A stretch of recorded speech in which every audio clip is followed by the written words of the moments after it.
How many sets you gonna claim, nigga?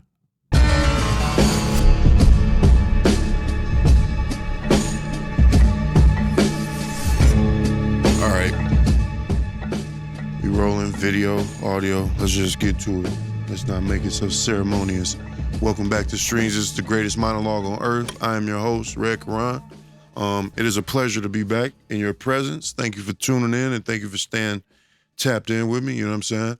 While we here, before we get started, go ahead and hit that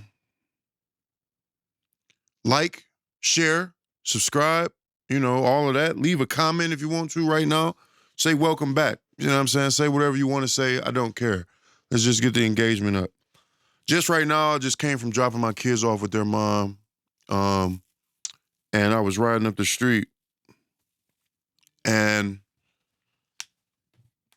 I was riding through the hood, but I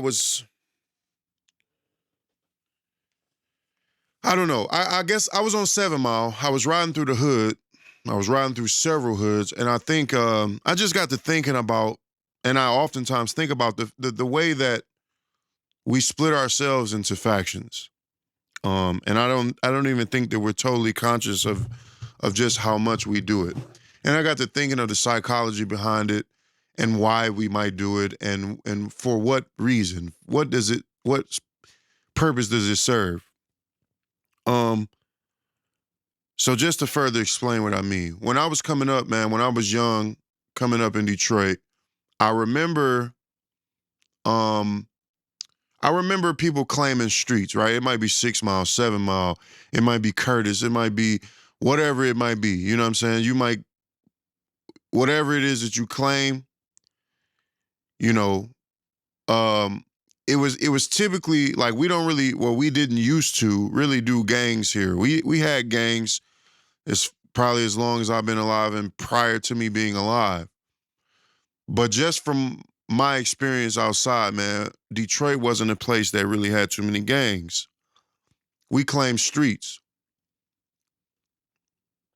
And I feel like before that, prior to us even claiming streets, it was either a neighborhood or it was east side, west side, southwest, north end, downtown, whatever it was that you claimed. And it seemed to be more generalized, right? Back then, as opposed to now, where now you have actual gangs in Detroit, and the culture of the street kind of changed. And I'm not gonna sit here and claim to know about it in full detail. I know plenty of niggas that's in these gangs, claim this shit to the death of them, tatted on them, all that shit. They tell me what they tell me. I have my run-ins, but I'm not a street nigga. So I'm not well versed in it, but I'm familiar, you know what I'm saying? And I just got to thinking about how it is that we evolved to this point to where even claiming a street is not enough anymore. 7 Mile to better mile is what niggas used to say. Niggas claim 6 Mile. Niggas claim whatever, Finkel, niggas claim Brightmoor the neighborhood. Niggas claim Schoolcraft. All that type of shit niggas claim. But now, it almost seems as if we keep stumbling into the problem of wanting to separate ourselves from the greater group and make even smaller factions. And I was driving, and I literally thought of the word factionism. Factionism. I wasn't sure if this was a real word at all. I just have a understanding of the English language, and I know if you add ism to something, it becomes a thing, a creed, a way of life, a system, you know what I'm saying? And I came up with the word factionism, and I said, I should name the episode that, even though I don't even know if it's a real word. And then I was like, I should look it up. But then I said, fuck it, I'm gonna just name this episode that, even if it ain't a word, and if it ain't a word, I'll just create it and make it a word. But then my curiosity got the better of me as I'm driving. I literally Googled while I'm driving. I just typed in the word, and the word factionism is a thing, right? So let me look it up again just to see, just to read you guys the definition. Well, the actual literal definition right here coming from the Oxford American Dictionary, says relating or belonging to a faction. But that's not the definition that I found. That's essentially what it is. But here's what I found. It says a condition in which a group, organization, government, etc., is split into two or more smaller groups with differing and often opposing opinions. And that is perfect for what it is that I'm talking about. To me, it's almost as if we're like genetically predisposed to divide ourselves.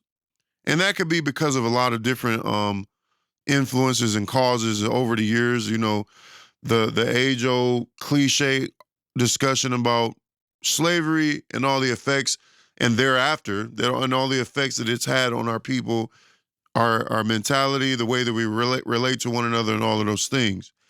But here we are, a century later, a century and some change later, and we're continuing to do it in a way that is not beneficial to us at all. I don't know if it ever was, but here's what I mean. If I'm from 7 Mile and you're from 6 Mile, why are you my enemy simply because you come from a mile up the street? Or maybe you come from a mile and a half because you're at 6 Mile in Evergreen and I'm at 6 Mile in, Greenfield or something, whatever. Maybe you 2-3 miles away. Why are we dividing ourselves based on where our mother rented a home at or based on where some of our homeboys got killed at? I'm truly asking. I want to know what the psychology behind that is. Because, like I said, I remember it being generalized in the sense that you would either, you would claim you would bang West Side, you would bang East Side, you would bang whatever. You would bang 7 Mile, 6 Mile, Finkel, Curtis, Kercheval. I don't know the East Side hoods or what niggas was claiming on that side because I don't really know the East Side that well. But I do know that it seems to have gotten much more minuscule in the sets that we claim. Now we claim intersections. Then we claim a block. Then we claim, it's like, it gets so broken down and it gets so divisive that it becomes almost laughable in the things that we claim. It's like, now, you ain't down, yeah, you from this block, but you ain't from this set of houses. If your address don't start with this number, all of these sorts of things, and I'm trying to figure out where exactly is it getting us? What does that do for us? Why am I automatically opposed to a nigga that's from a mile up the street to me when none of us chose to be in these spots anyway? You come from 6, I come from 7. I've always considered myself to be a 6 Mile nigga. And it isn't because, like, I don't live on 6 Mile. I didn't live far from 6 Mile. Well, I'm talking about growing up. I'm actually closer to DeQuinder. I'm actually closer to Davison, right? In my hood. But I've always considered myself to be well versed and comfortable and familiar with 6 Mile because I had an auntie that lived on 6 Mile in Oakland. I raised my kids on 6 Mile. Girlfriends, I lost my virginity off 6 Mile, all of that shit, man. Most of the restaurants I like is on 6 Mile. I got homeboys on 6 Mile. My kids go to school on 6 Mile. I've lived a large majority of my life on 6 Mile, right? But I'm not actually walking around banging 6 Mile. Why? Because I don't care. It doesn't matter. I'm from Detroit, and I'm more proud of that than I am proud of anything. I don't even claim East or West because I grew up on the East, and then I became a man on the West. So when I say, like, I don't really know the East Side directionally. Like, I don't know the intersections. I don't know how to get from point A to B because that's not my hood. I didn't learn how to drive over there. And by the time I did know how to drive and I'm outside, chasing girls or whatever I'm doing as a teenager, I was doing that on the West Side because by that time, My mother moved to the west side. No other reason other than that. My mother and father, they moved west. I don't care. I didn't have a choice. I couldn't be like, no, I'm staying on the east because I don't fuck with the west side. Truth be told, my pops is an east side nigga, and he's lived on the west side and dibbled and dabbled on the west side, but he's an east side nigga through and through. But lo and behold, he owned a house on the west side. And that's where we were at. Look, man, I'm trying not to beat up on black people and black culture and the things that we do. But I do truly wonder, especially as an adult, I wonder why do we do the things that we do? Why do we say the things that we say? Why are we claiming the things that we claim when they don't belong to us anyway? I'm not saying nobody owns homes and all of that. I know your mama might own a house in Brightmoor or whatever. Sure, some of us. But a lot of us are just claiming things that we're only circumstantially familiar with anyway. Because if all of us had it our way, 9 times out of 10, we wouldn't choose to be in these neighborhoods. I surely would fucking hope not. I'm on Joy Road right now. I've been in this neighborhood for 10 years now, by proxy. This house that I'm sitting in right now that we have converted into a studio is owned by my cousin and his homeboy. Went half on the home off Joy Road, just so happened to be off Joy Road. Not because they was like, hell yeah, we want a property on Joy Road, but because that's where they found the house with a good deal on it. Now I've been in this neighborhood for 11 years, coming over here fucking with them, working on this house. Now I work out of this house for the last 6 years almost. 5 years, a little over 5 years. I don't claim Joy Road. Very familiar with Joy Road at this point. I know where all the grocery stores, all the banks at, you know what I'm saying? But I'm not banging Joy Road, and I don't give a fuck about they beefs. I don't care about the niggas in this neighborhood, because they'd kill me in a second. I'm not claiming this shit. So I guess it's a thing that I can't quite understand because it's not something that I've ever associated with myself with. Like, I come from a neighborhood that I am very emotionally attached to.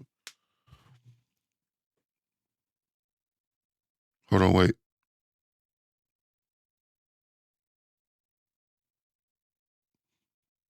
I'll reply to you in a minute. Sorry, text message. But yeah, man. I come from a neighborhood that I'm very emotionally attached to. Recently, we've been doing the work to document my family's history. It was a project that I've had my mind set on for years, right? I've always had this dream that I would sit down with my parents and interview them about various things. And I still have to do that in a more detailed, personal way. But right now, we have, me and my sister as a team, have been documenting and interviewing our family members and discussing with them their lineage, their family, their mother, father, grandfather, grandmother on both sides, what they can remember, what they can't remember, what it was like growing up in the 50s, 60s, 70s, 80s, what it was like raising children, what were your relationships like, all of those things, right? And in doing that, I found out, I had an idea, but I found out that my family has literally lived in the neighborhood that I come from for almost 100 years. 85 years or something like that. They have lived and still continue to live in the neighborhood that I grew up in, right?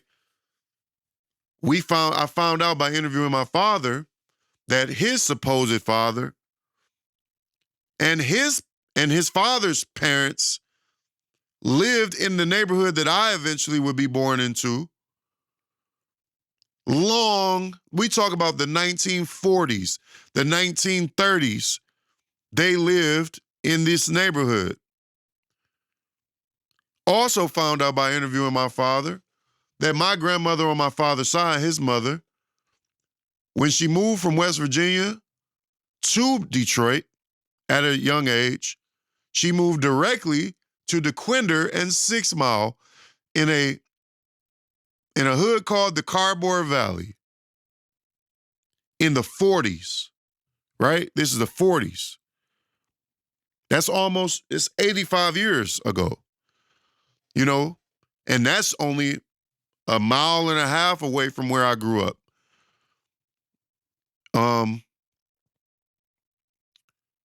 And not even a little bit do I ever want to kill for that neighborhood. That's what I'm trying to say. All of the history, all of the memories, all of the people that I know, love, and was raised by that come from that neighborhood, and I would not lift a gun to kill a man in the name of that neighborhood. I don't understand the psychology behind this. And we are so divided and so divisive that we have even taken our groups and split them into multiple groups. Now you can't just be from 7 Mile. Now you from the red zone.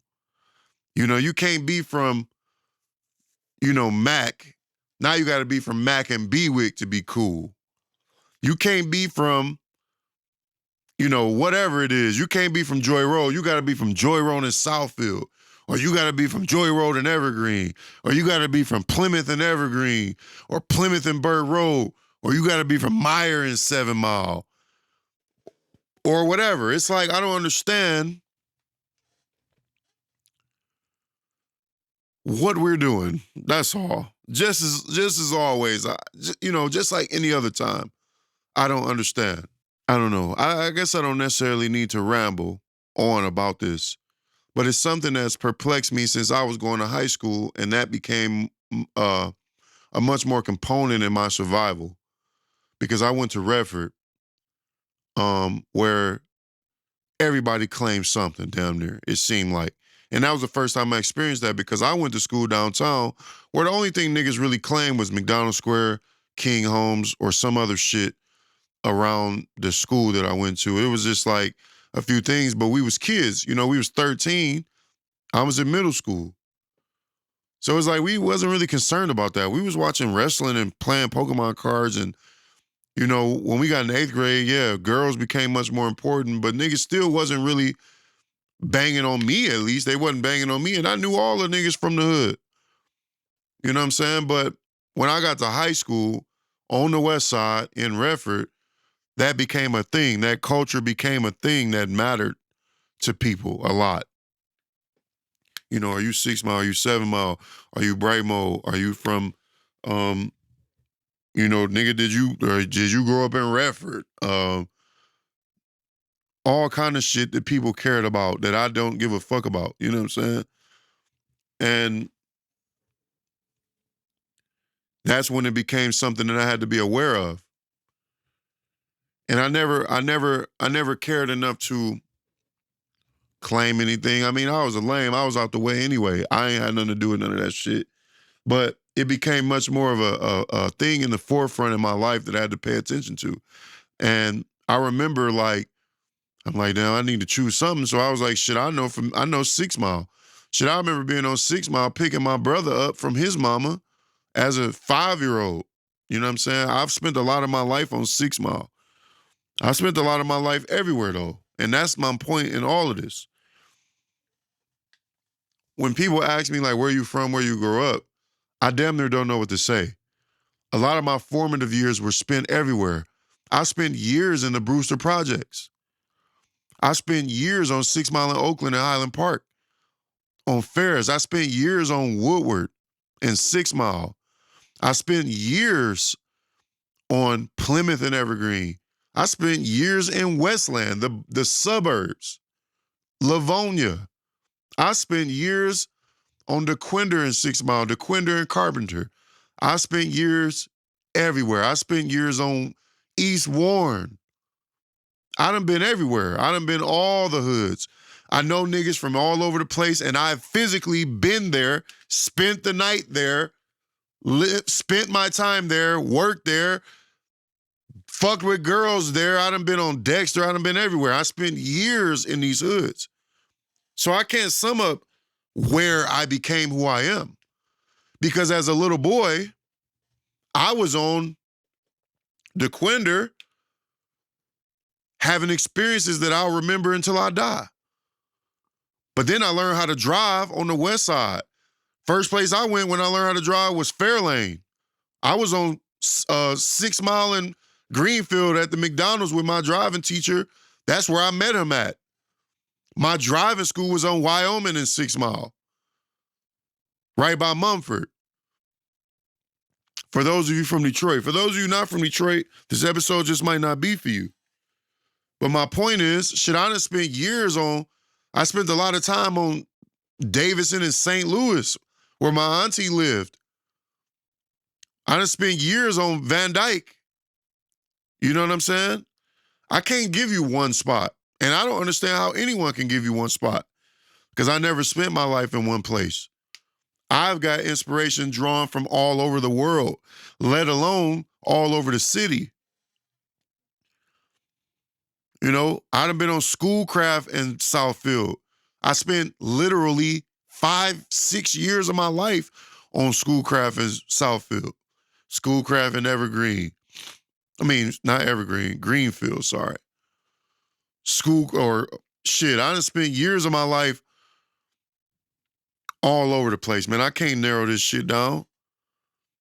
And that's why I can never understand how a nigga could kill a nigga over a neighborhood that you don't even own nothing in. I can understand East Side versus West Side because there is literally damn near two different mindsets on either side of the city. And let's not even talk about Southwest. I don't know shit about Southwest, but Southwest, they are totally different in Southwest.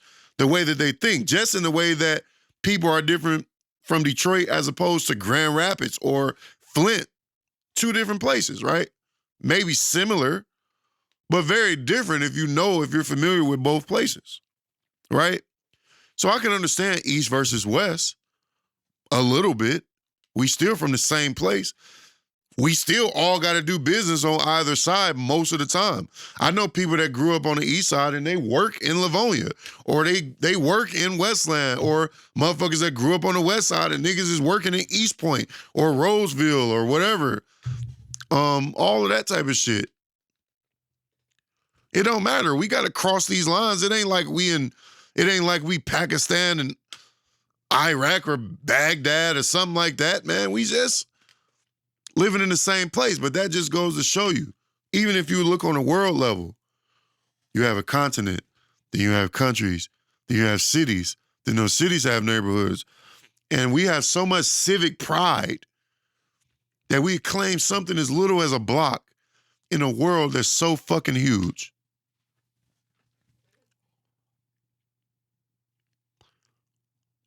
Is this the shortest episode I ever did? Who knows? But I'm definitely done.